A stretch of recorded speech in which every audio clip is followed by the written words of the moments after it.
I am Flavia Bellieni Zimmermann from the Australian Institute of International Affairs in Western Australia, and today we have with us Associate Professor Richard Vokes from the University of Western Australia. Today we are going to be discussing China, geoeconomics, and its impact to the African region. Thank you for being with us, Richard. Thank you for having me. Richard, can you explain to us the relationship between China and African nations? So China's got a long history of relations with the African continent, but in the last 15 years or so, its relationship has deepened and grown significantly. The primary mechanism for this has been an increase in Chinese development finance into the continent, which by some estimates has been as much as $100 billion US. And this reached a sort of symbolic key point last year when, with the opening of two major railway projects, the Mombasa-Nairobi Railway and the Addis Ababa-Djibouti Railway, which were very much symbolic of this sort of growing presence of China on the continent, and are also a key part of the wider One Belt, One Road initiative. So East Africa is now a key part of that initiative as well. Thank you, Richard. And Richard, can you please just explain to us what China geoeconomics would comprise? So I think geoeconomics refers to the way in which China has used development finance and economics as a way of increasing its influence, as opposed to more direct forms of engagement. But I think we have to be careful, because there is an extent to which relationships that begin as economic ones can often grow and develop into something wider. And certainly we're seeing this with China in Africa, the extent to which this development finance is becoming increasingly securitized and is leading to a wider military engagement or sets of military engagements in Africa is really the sort of key part of the story at the moment in 2018.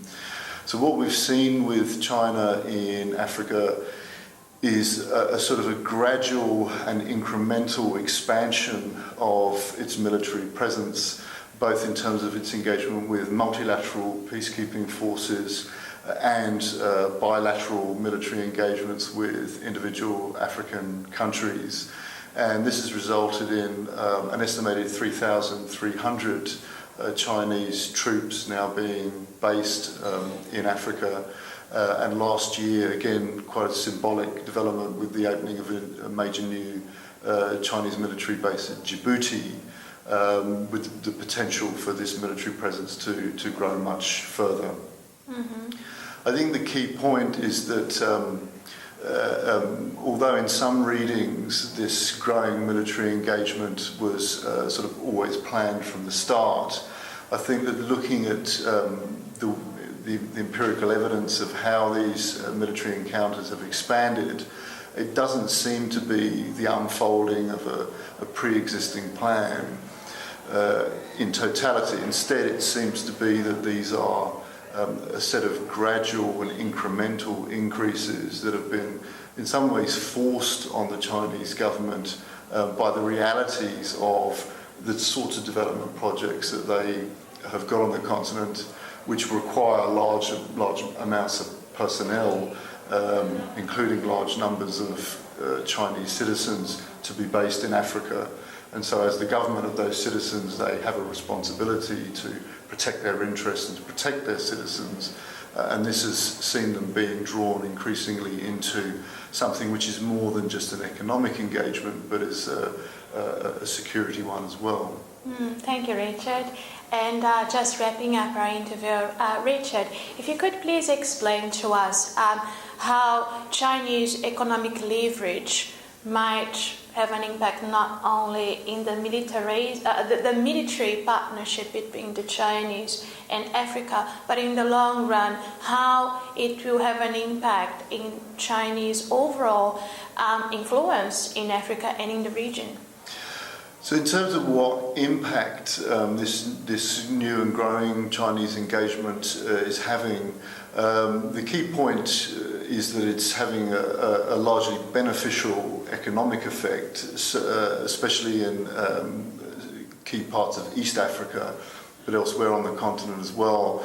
So East Africa is currently the fastest growing region in the continent, with average growth rates of between 5 and 6%. Ethiopia, which has been a major beneficiary of new Chinese finance, is growing even faster, at plus 10%, and so on. There have been some trade-offs with that economic growth. The extent to which it has increased inequality, for example, is a key issue. But certainly the growth has been driven primarily by Chinese finance. So that is generally a good thing. And as a corollary of that, some of those nations that are growing very fast have also been able to make significant progress on their sustainable development goals. So the money that they've made, as I say, there are issues of inequality, but aside from those, we are seeing improvements in healthcare, in mortality rate, in child mortality rates, in nutrition outcomes, and so on, which are a direct reflection of that economic growth. But against that, there is a growing debate in the academic literature that it has also supported authoritarian governments. It's propped up authoritarian governments and enabled them to consolidate power in a way that may not have been possible if it wasn't for this Chinese income.